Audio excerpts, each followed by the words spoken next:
Var klar? Ja. Upp! Ohoj! Ohoj! Ohoj! Ja, jag vet inte om det var där du kallade för lågpass, men...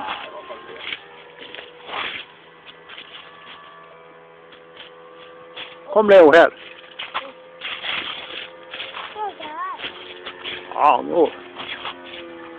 Nu kör man. Ja, det blir väldigt bra det där. Med färgen.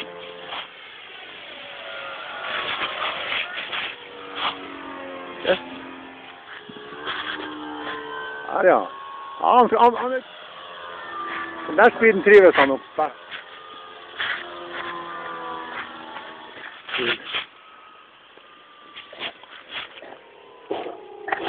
Det var sån där 3 punkter det kunde bli.